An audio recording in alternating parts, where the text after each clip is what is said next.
Hello, welcome back to MyRetroTat. This is absolutely going to be an episode of Battered Tat. Kenwood Chef. Don't know if you guys have heard of Kenwood Chefs. If you're unfamiliar with Kenwood Chefs, they are a wonderful, wonderful kitchen device that was first invented in the 50s. And the design aesthetically changed a great deal, but the internals and the idea behind them pretty much stayed the same. There was also the KitchenAid mixer, things like that. So this is an example from the 70s. I know for a fact it's an example from the 70s because this is actually the second one I own. It's a long story. My day job, I swapped a decorating job for one. I was painting a house and the customer's mother was going into a home. And they were clearing her stuff out, and I sort of went around to quote, and I spotted an immaculate Kenwood Chef with quite a few attachments that I will be probably doing a proper MyRetroTat video on at some point. Long story cut short, she decided during the job she wanted a small bathroom painting. Would I be interested in painting the small bathroom in exchange for the Kenwood Chef? I was like, yeah, okay, perfect. So that's how I got into these, and then my wife uses it all the time, every week, at least a few times a week. She makes bread with it, cakes, and I've attempted and failed to make my own butter with it, not because of the Kenwood Chef, just my incompetence. Yeah, they're fantastic machines. However, I'm down here with this one. I got this off of a free cycle type website. I've never tested it. Our other one stopped working today. I'll explain why in a moment. So it's all right. We got the backup. Then I needed to finish making some pastry. This dirtiness has come from me moving it down to the garage with my grubby hands, by the way. Yeah, long story cut massively short, my wife used this for about 3 minutes before this one also went bang. So I fixed our other one. Anybody who watches channels that look Mum No Computer is going to know exactly where I'm going with this. This is a RIFA capacitor. And RIFA capacitors do that. They like to go bang. It's their favourite thing in the world to do. You can buy repair kits for these, believe it or not, for about £8. And while this one's getting thin on the ground, I've changed the capacitors in the other Kenwood Chef. It also comes with the two of the right resistors and the little MOSFET as well. You get them off of eBay. This is a 901? Yes, this is an A901, this model. But yeah. So basically, it's not very happy.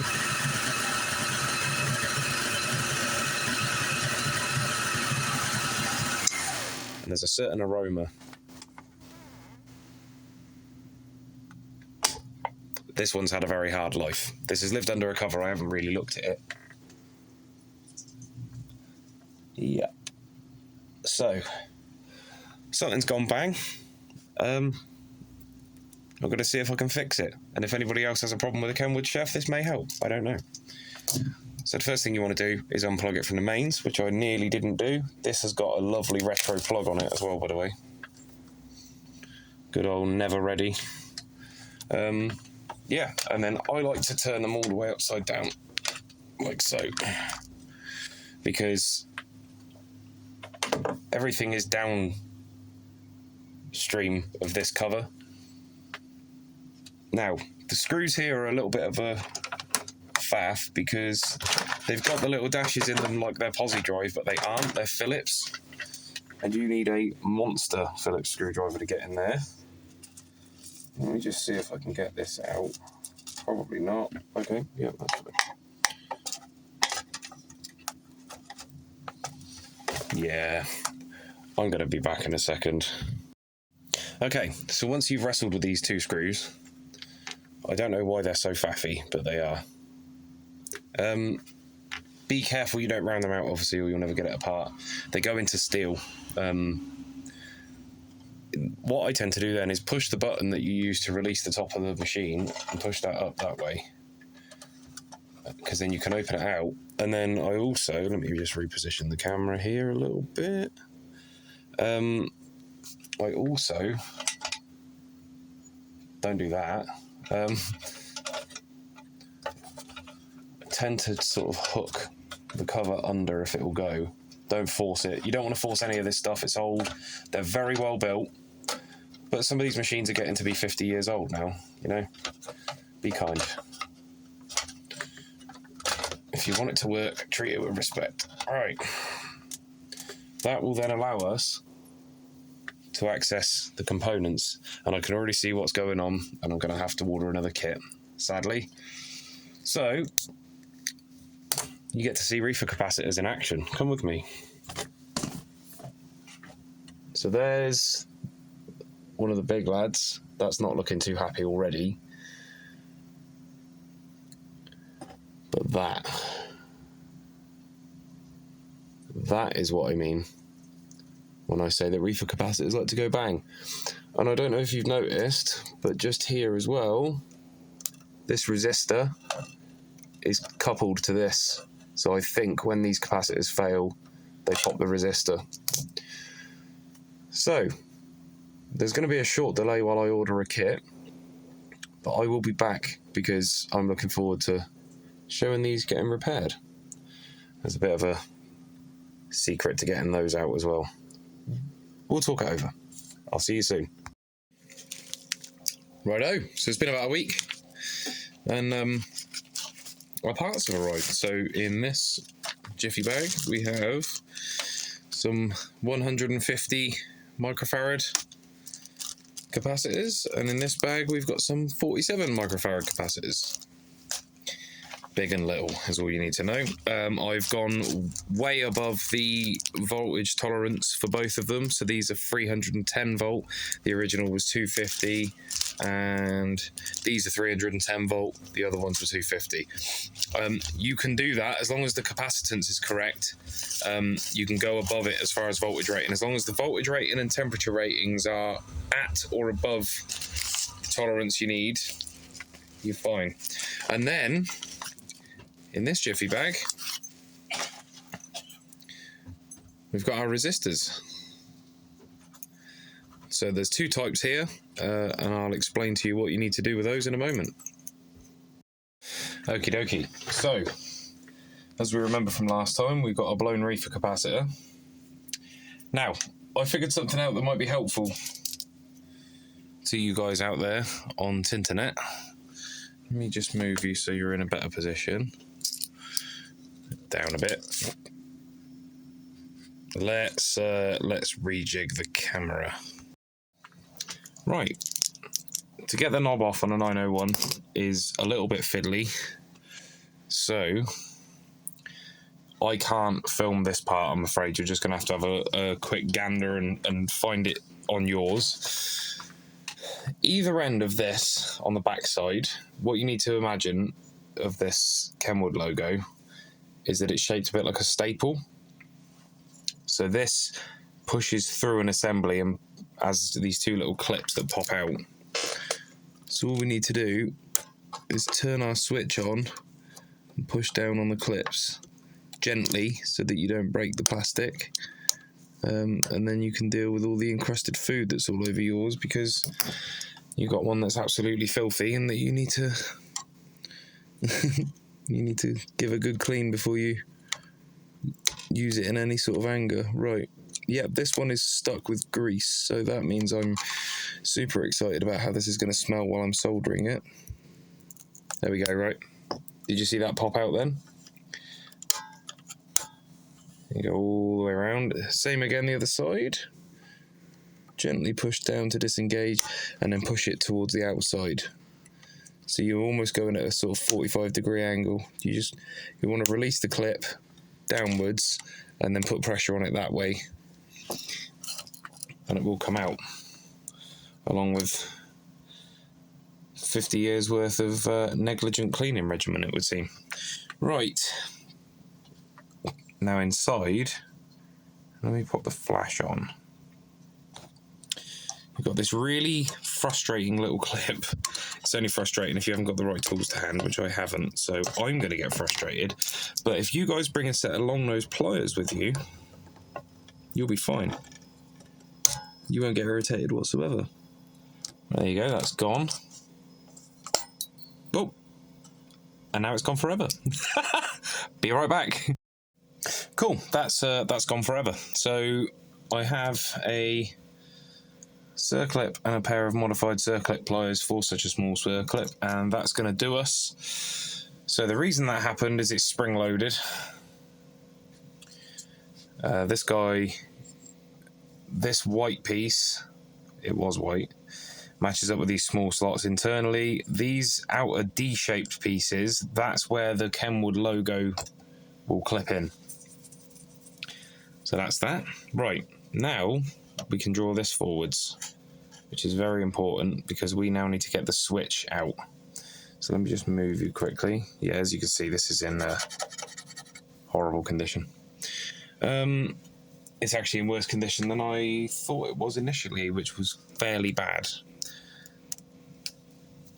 Bear with. Right, so the switch, you've got these plastic ears, just allows the switch to pop into the housing.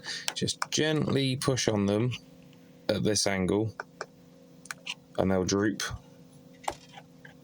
Be gentle with this stuff. Obviously, very old plastics have a tendency to be quite brittle. That'll drop all the way out like that. And with some faffing, this has been resoldered in the past, I can tell. Those aren't the factory solders. They're massive. A little bit of faffing. A little bit of faffing. A little bit of faffing. There we go. A little bit of faffing. Right. The good news is, this guy comes out really easy. You just have to pull.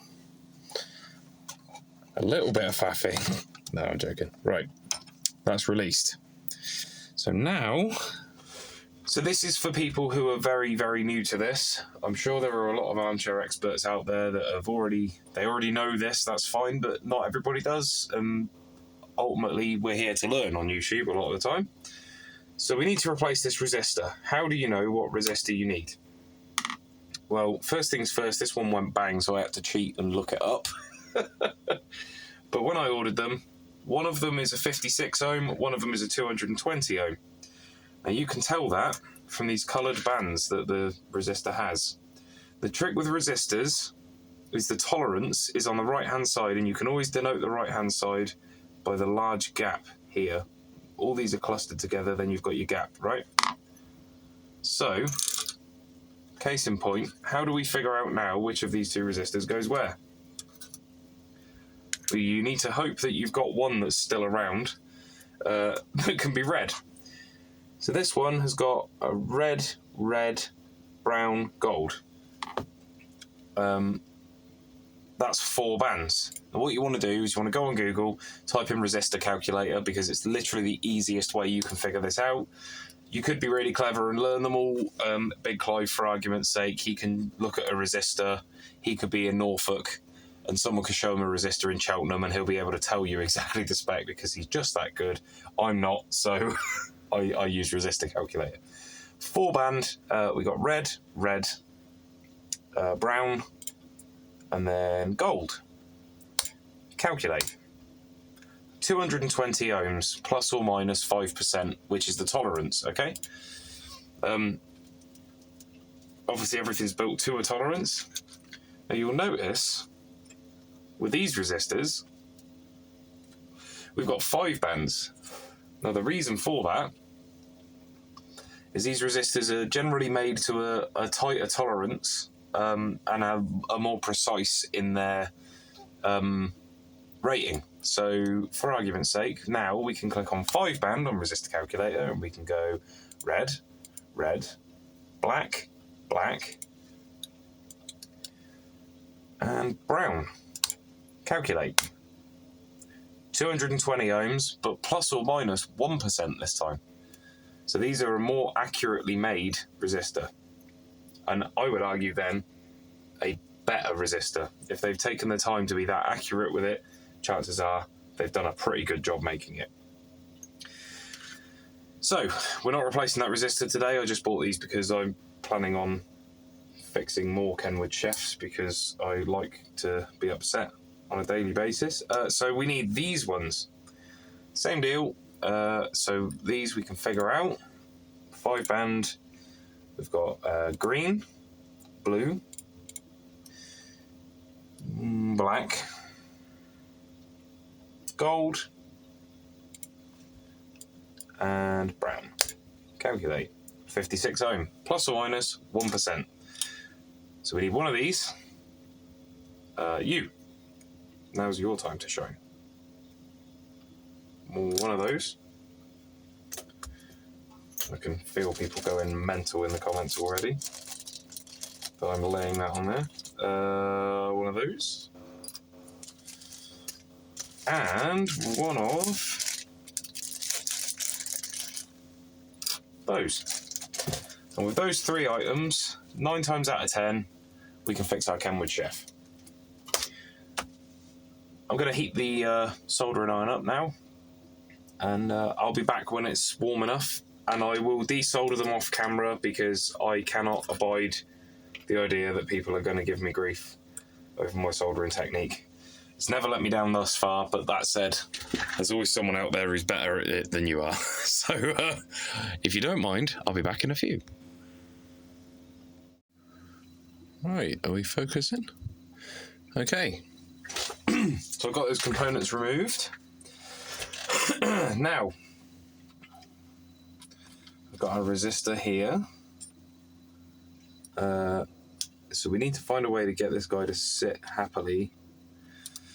I'm going to snip these to length. I'm just going to take a little bit off the legs so that we're not sitting miles out of whack as far as the layout goes. Obviously this is a Meteor unit, so we're going to thankfully Kenwood had the decency to give us a nice amount of space in the actual enclosure. They did have this annoying habit of hooking things round, which I don't feel is necessary, but they did, so we'll copy that with a little tweak like so. And then this guy will solder on there. Give me 1 second. A little pinch. And then we can flood that with solder. And then this guy connects, come on now. This guy connects to there. I'm sure, again, that there are 6,000 of you out there who will argue they could do this better. I'm sure you probably can, but your Kenwood Chef isn't broken. So you don't need it running right now. So, that'll do us. This isn't a particularly good unit, so I'm not going all out. The one I repaired that we actually use daily, this is a spare. The one I repaired we actually use daily, I obviously was a lot more belt and braces about it. This just needs to work for the purposes of what we're doing right now. I'm not squeezing this, I'm just trying to manipulate it so that it's not too horribly out of canter. That's gonna do us, I think. I'm not panicking. I ain't worried. Like I say, if you want to do yours more tightly, you be my guest. The isolation in this thing was awful anyway. These machines were built to last, not to look pretty. So what I'm going to do is get that roughly in place in about 15 minutes when I finish faffing.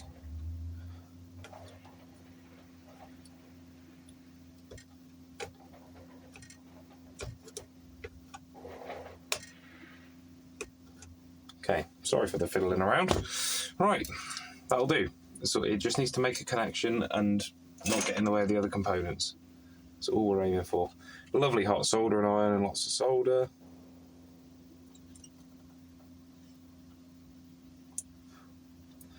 Again, not my prettiest work, doesn't have to be.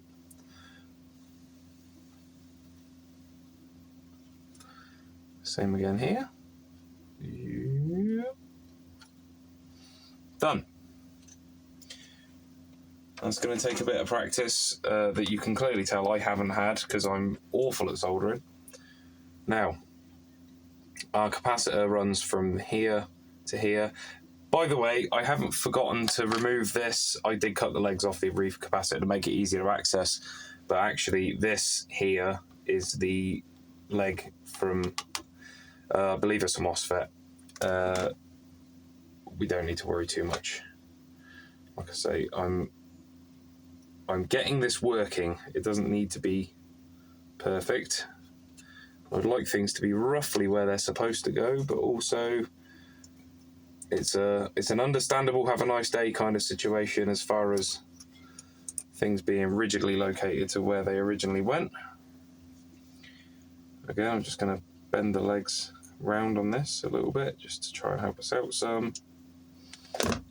Just take your time with these things and get them to a place where you can live with it. You know what I mean? You're not gonna lose sleep over it. Obviously, that's not going to interfere as severely as that when it's fitted. That leg is fine. Let's do that like that. This leg, I'm going to take some off of this.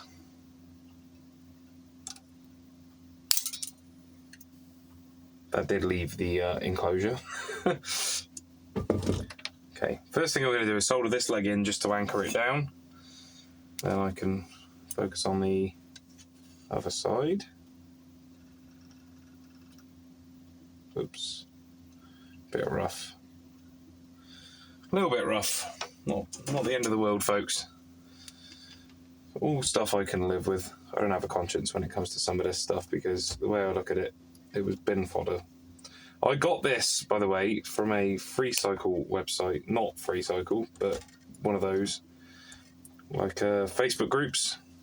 It was going in the bin anyway. I figured it would be cool to have a spare. And I was proven right because my wife was using our main unit the other day and it went bang. She was able to use this one. She finished mixing the cake mix up, and then this one went bang just as it was finishing. So I got a YouTube video out of it. This gets to live another day, and it should be grateful for that. Just going to pop a little bit of solder on there just for a second, just to stick it down, essentially. By the way, I should say, since I had COVID, I cannot stop my hands from shaking. I don't know what's going on there.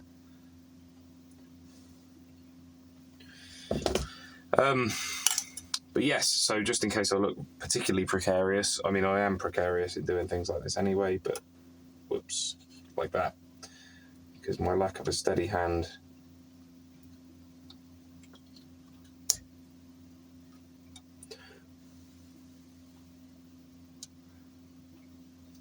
Kyle. No. Do you know what? I'm not going to get self-conscious about my soldering skills. It's a tiny YouTube channel and no one cares anyway. Everybody popping up on here is going to be wanting to stroke their own ego about the situation. Right. They're all connected. The digits can go from there through this and out. I vote we give it a go. What do you think? Yeah? I'm up for it. Let's go for it. Right, so Kyle, that is currently on. Let's that's down as low as it will go. When it's flipped that way, it's on. So that's now off. Let me just plug this guy in. Just a very quick.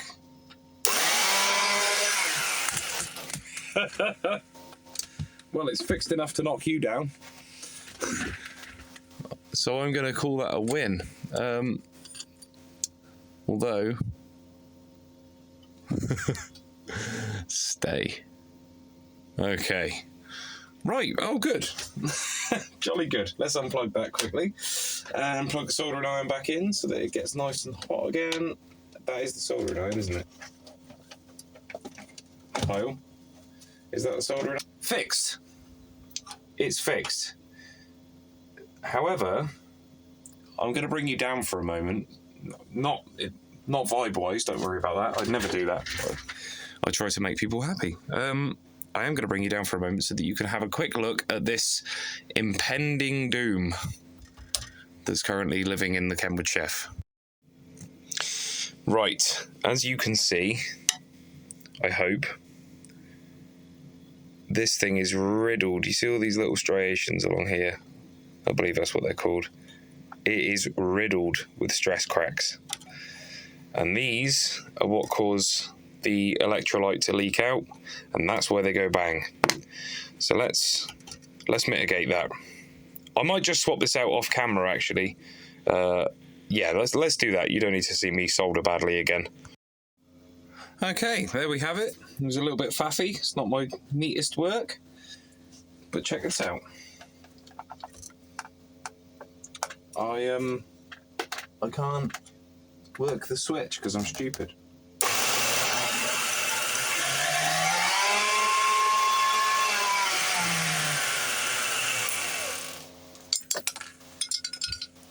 Yep. Right, so spring-loaded pinging aside, now all we have to do is reassemble what was here. Okay, I wanted to keep it family friendly, so I swore my way through reinstalling that Circlip that's not appropriate to be installed, and then actually once I figured it out, that's actually easier than trying to put the original clip back in, so I think from now on I may put a Circlip in there instead. So, there we are, all installed. No, my solder joints aren't the prettiest. Yes, they do work. Something I wanted to mention. This,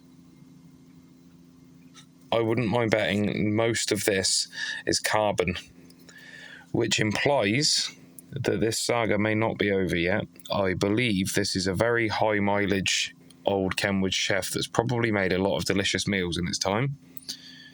Yep. As you can see. But with all that said, that amount of carbon dust in there is not a good sign as far as the condition of the brushes in the motor. So keep an eye out in the future for there being a Kenwood Chef motor brush replacement video. So there's that. Okay, one last test. You should always test at each stage. If you change anything, obviously we've just put everything back together.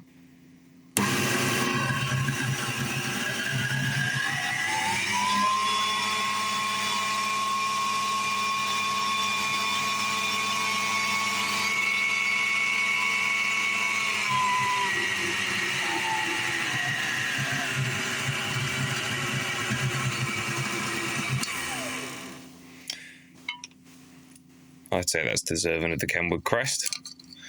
And by crest I mean badge, because I'm stupid. Oh, it didn't even click into place, it's so grubby. Yeah, I'll be cleaning this up, don't you worry. I very much look forward to seeing how well this cleans up, because it should clean up quite well. Something else that's interesting, they've all got flaking paint in this same area. I'd love to know what that's about. Every single one I've seen that's got good use on it is lost paint here. Nowhere else, just there. Very strange.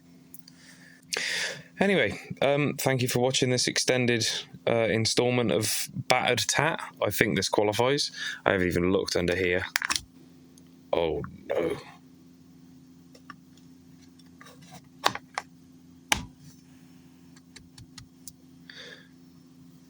Thanks for watching. Let's pretend we didn't see that.